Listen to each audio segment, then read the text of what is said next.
All right, well, among all my other projects, my wife's car needs a new clutch.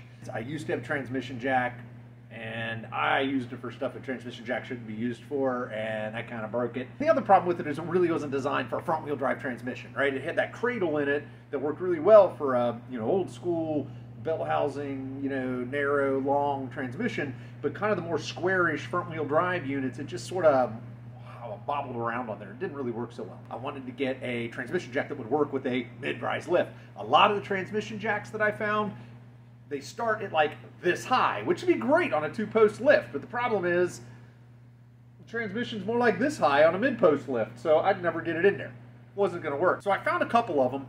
The first one I tried to buy, the seller said they shipped it, sent me a bogus tracking number, and then the day it was supposed to arrive, they refunded my money and said, oh yeah, by the way, it was out of stock. I know we said we shipped it, but I guess we didn't. So avoid them at all costs. So I bought a second one, took a little longer to get here, but it finally arrived. This is the Vevor mid-rise transmission jack. Let's check it out. This thing comes with no instructions. It's a box full of parts, no instructions. Wasn't packed real well. This side of the box, I didn't open that. That was already sticking out. You can see the top here, the cylinder's a little banged up. Whatever. This thing here got the heck beat out of it in shipping. So, I mean, again, it's a tool. It's going to get abused in here anyway, so whatever. But it's just kind of annoying that they couldn't bother to pack it well. But, hey, for the price, what do you want? This is the instruction manual. The owner's manual. They have pictures of before and after assembly. Before use, please assemble it here. I mean, I figured that out. Give me some operating instructions, which I'm sure is... I haven't read that yet. But yeah, I guess we assemble it using that picture and try to see what we can do. Inside the box, this is what you're going to get. A couple legs, the ram, the plates, the foot pump, all that stuff. Be sure to read the operation instruction. Although I have to say, their English is way better than my Mandarin, so there is that after all. Casters and bolts are thrown in loose like that, but we do get a rebuild kit for the hydraulic ram. Alrighty, it looks like we're going to start with legs.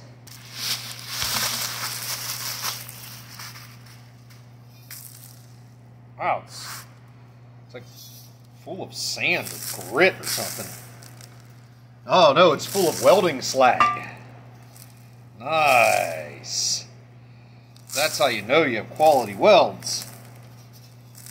I mean, you can't hear that, but it's just full of it.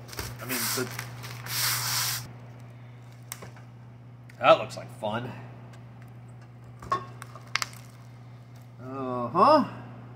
Doesn't really look like these have a front and a back. We have a whole bunch of bolts and stuff.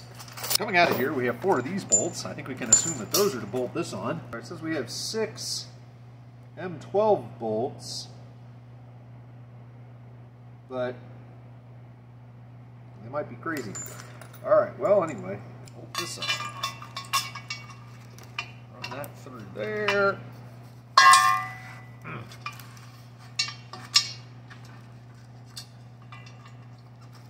And of course, that doesn't sit flat. That's all right.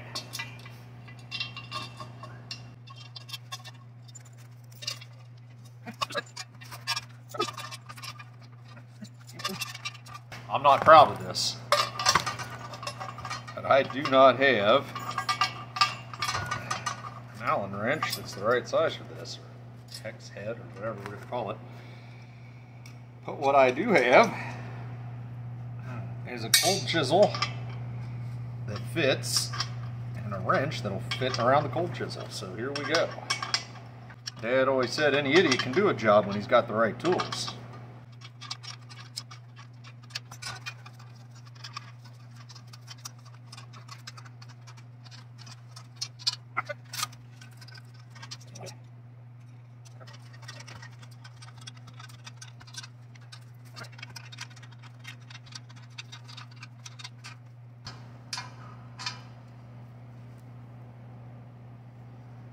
Okay.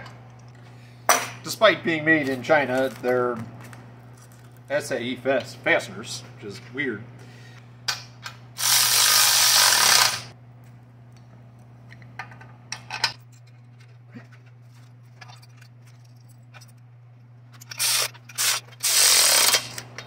All right, there's the wheels. Here's something interesting for you. All right, observe. That looks like. Ta-da! This is not on the list. And it's not this little, it's not that little thing either. So this one, I don't know. We're gonna have to figure this out on our own, apparently.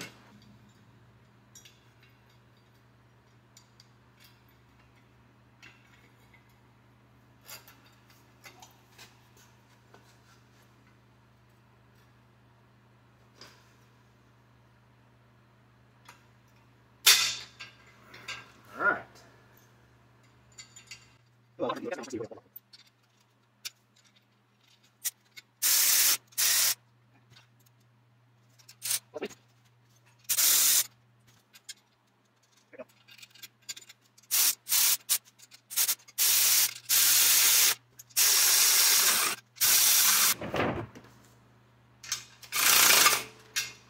Okay. I'm going to tell you right now, these wheels are not the best in the world. They are, I anticipate that when this thing is laden, it's going to be a little bit of a pain to move around. It also is a little unsteady, but we'll see. We have this foot pump, which is going to go down here, and it looks like it's got some circlets on there. I'm going to get my ring pliers.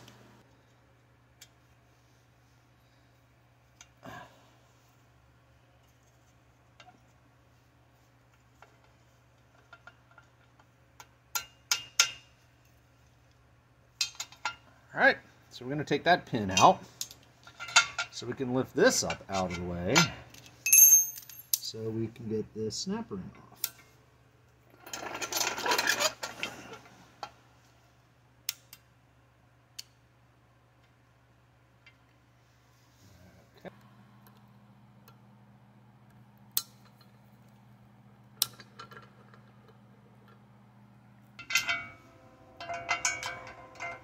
Out. Should now be able to get this in. No, we can't even get that in with that out. Wow.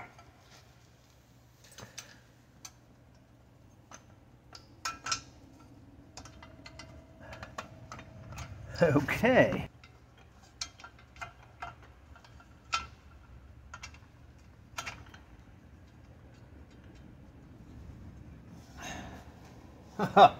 All right, so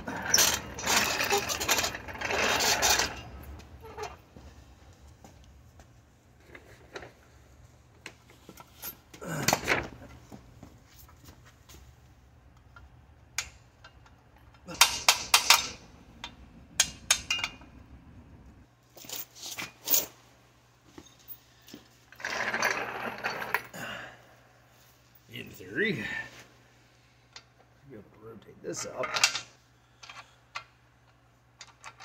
All right, that's that is a righteous pain in the rear end.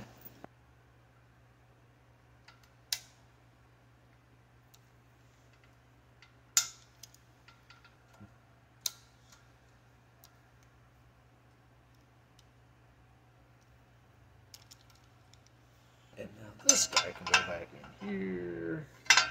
Ha. Like so. And the little cotter pin like that. All right, now in theory, I should be able to stomp on this and bring this up to a comfortable working height. Nope, that's not. Okay. Okay.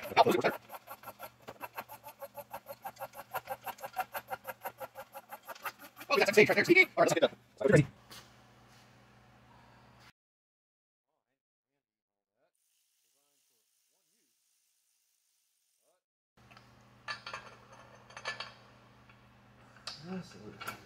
There, and that is going to be super hard to get to. A little 13 here. It barely fits in there. All right. Now, go through here.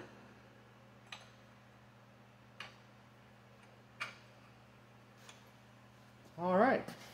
Now, the thing they didn't really give me. Yeah, there's no, there's only one clip, and it's on the other side. So, Dorman to the rescue. I think this one will work. There we go. Snap ring installed.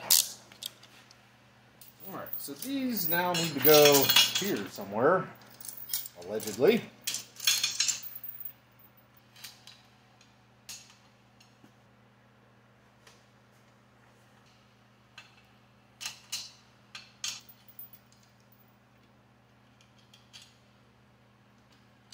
Okay, we'll try that.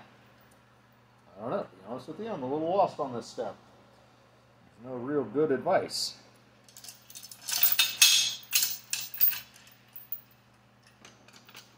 Aha, this isn't tightened down yet. That's why it's wobbly. Alright. 12 millimeter here.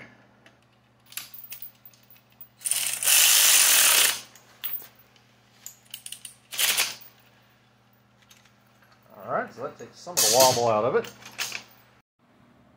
Alright, so that is the fully assembled, fully extended transmission jack. Now I will say, it has a lot of move when it's all the way up, and to be honest, just looking at it, it doesn't look very straight up and down, but I mean, you know, if it's not, that's alright, as long as it doesn't bind, we can always adjust that. Overall, it seems like a relatively solid piece of equipment. You're not going to make a living with this transmission jack, but, you know, if you're a hobbyist like me and you need to do a couple transmissions through your lifetime, I really think this is going to be the ticket for that. I'm not sure about how those chains are going to work. They seem a little short to me, but once I have the car up in the air and can give it a try, we'll see exactly how it works. But for now, at least, you know how to put the thing together, and you can get out there and do your own clutch job. Oh, hey, wait, come back, guys.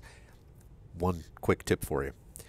When the clutch goes out, if your wife comes and says, hey, do clutches always go out at about 100,000 miles and have to be replaced, or is it the way I drive? That question is actually a trap. Just say, yes, honey, clutches just wear out about 100,000 miles. That's exactly what happens. Don't worry about it. Trust me. You'll thank me later.